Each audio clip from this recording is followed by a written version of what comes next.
Kapag sinabing food crawl, nakakapagod yan. Pero siguradong busog. Tikim dito, tikim doon. Pero ito ang kakaiba. Food tripping habang nakamotorsiklo?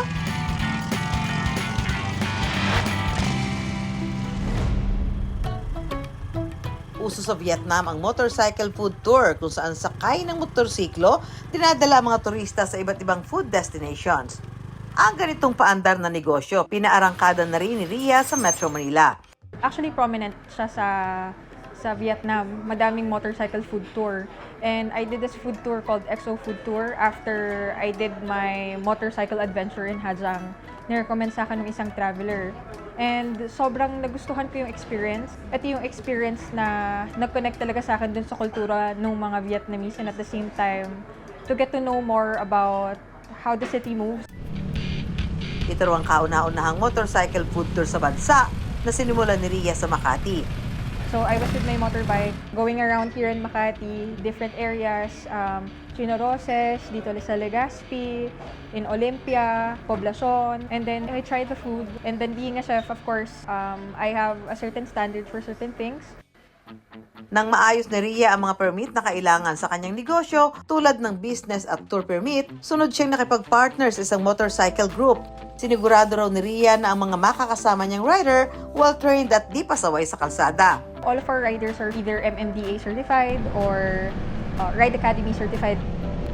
Sumunod niya sinuyod ang iba't ibang food spot sa Makati para maghanap ng mga kainang pasok sa tema ng kanyang food tour.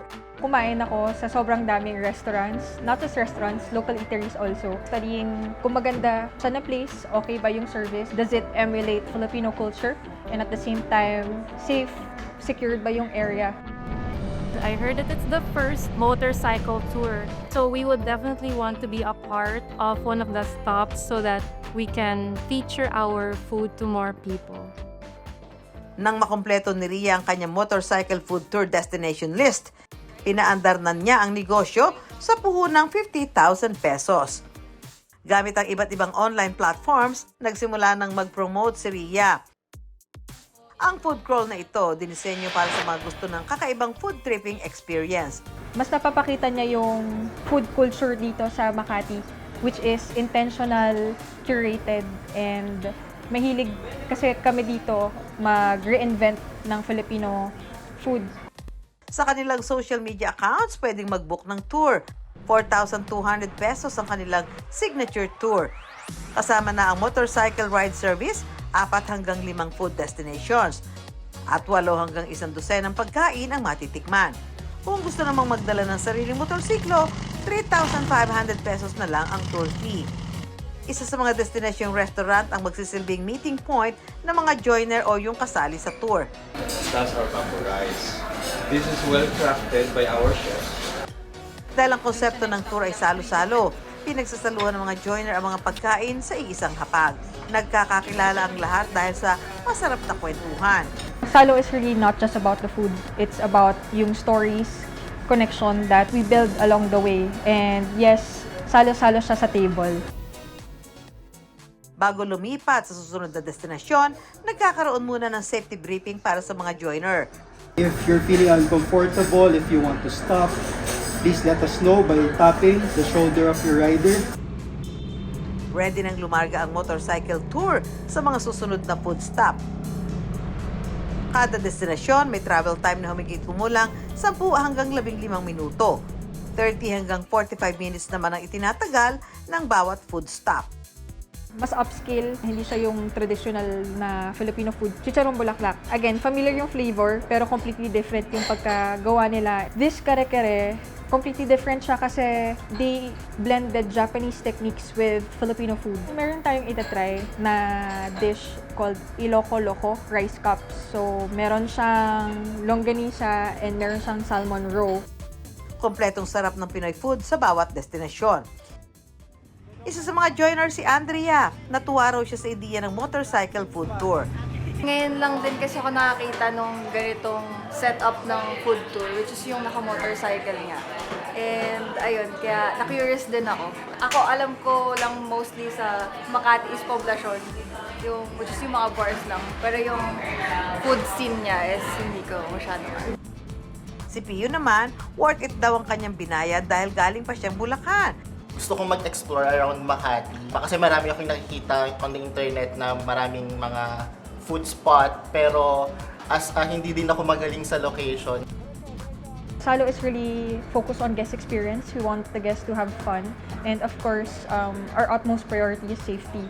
So, tinignan namin yung mga ganong angulo. Meron kaming certain formation as we go to the next stop. Lahat ng riders oriented. Meron kaming standard operating procedure, SOPs. Ano yung gagawin pag may nangyari? Mapa motorcycle food tour o walking food trip man, ang tip ni Ria sa mga nagnanais ring bumuo ng ganitong negosyo, magkaroon ng team. Importante raw na may ideya kaagad ang mga joiner sa lugar na pupuntahan at pagkain na pwede nilang matikman. Mainam daw na nasa isang lugar lang ang mga food destination. Alamin ang lahat ng pwedeng i-offer o magawa sa bawat destinasyon at maging bukas sa suggestions. As a traveler, especially pag ilang beses ka na nandito sa Manila, you would want to try something different, right? Salo really is created to blend adventure, culture, and food. Panandalian raw munang isinantabi ni Ria ang kanyang pagiging chef para sa negosyong ito. This is my first official business na akin talaga.